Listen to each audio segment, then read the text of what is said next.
My name is Erin Lewis, and I will be doing my Pecha Kucha on the idea of the unbreakable and unshakable Black woman, and more specifically, the Black mother. In many of my political science classes, we often discuss the idea of intersectionality. Coined by Kimberly Crenshaw, it was originally used for the purpose of discussing the relationship between being Black and being a woman.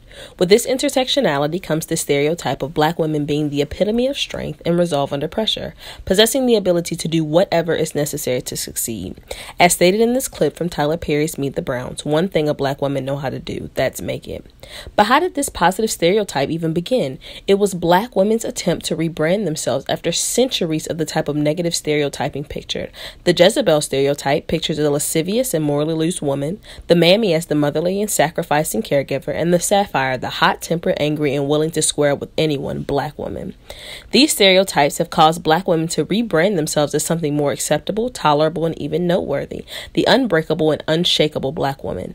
Black women are now often viewed as the backbone of most Black families or any single Black individual, especially sons and male student athletes / professional athletes. Tyler Perry's Meet the Browns is a prime example of the idea of a Black single mother going it alone and doing whatever she has to do to ensure that her and her children survive.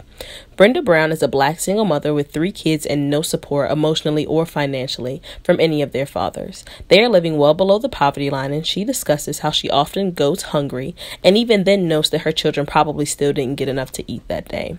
However, Brenda refuses to give up and constantly pushes each day to provide for her children. Even after their electricity gets cut off and her son Mike Jr. pleads with her to let him get a job to help out, she refuses, saying that she wants him to focus on school and playing ball. She offers him unwavering support in his academic and athletic goals. Sadly, while Brenda upholds the positive stereotyping set forth by Black women by being strong and independent, the negative Jezebel stereotyping is still alive and well in this film. In this scene, she is chastised by her sister for having 3 kids by 3 different men, which furthers the stereotype of Black women being hypersexualized and having no clear morals or boundaries. Another important note to make is that the father isn't present, and this serves only to advance the narrative that the mother is the sole provider and strength behind a student athlete's motivation to do well. Even when the father is present, he isn't. Films have done a good job of negating the presence of those fathers that actually are involved. Glory Road, based on the true story of a small college's basketball team's rise to become NCAA champions, almost completely ignores student-athlete Harry Flournoy's father's presence in his life.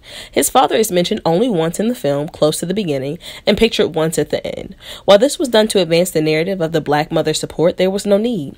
Now, this film features one of my favorite characters to ever grace the screen, Amy Flournoy. When her son Harry was close to flunking off that team and out of school, my girl came up to the college, sat in his classes with him, and forced him to study and participate. This refusal to let her son fail is a great example of the idea that Black women will do whatever is necessary to help their children succeed. However, as passionate as Amy is about her son's success, her sitting in on her adult son's classes and forcing his participation is very closely related to the sapphire stereotype, an intolerable, forceful, and feared Black woman who will happily bulldoze over anyone in her way to get what she wants. Now, a similar thing does happen in the play-turned-movie Fences. Troy Maxson, the father of Corey, is physically involved in his son's life, but very emotionally checked out. In an attempt to teach his son a lesson, he basically states that he doesn't have to like his own son as long as he's providing for him. Troy's stark and blatant disregard for what his son wants makes Rose's support, though minimal, push the narrative even more that the Black mother is the most caring and most supportive parent of their Black male student athletes. He goes as far as telling Corey's football coach that Corey will no longer be playing football because he wants him to work. He's completely unsupportive of his son's dreams, which makes the support of Corey's mother, Rose, that much more significant and appreciated. While Rose works tirelessly to keep her family together and support her son, she's pushed into the trap of the mammy stereotype. In the film, her husband has an affair and gets another woman pregnant. But what does Rose do? She rants for a while, but eventually she takes the child in as her own and cares for her and nurtures her as any good mammy would do.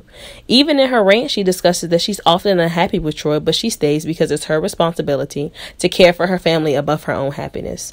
Black women have been and still are negatively stereotyped up, down, left, right, and diagonal diagonal, despite our attempts to be taken serious and viewed as a force to be reckoned with, especially when it comes to our children. Even though this idea has been accepted and constantly used throughout films as seen, and even molded into the idea of everyone having an inner black woman, we can never escape the original stereotypes that view us as spineless, morally loose, and bitter. But to be honest, while I'm concerned with how the world views us, I'm not concerned about black women's ability to continue to strive, thrive, and succeed, because as black women, the one thing we know how to do is make it.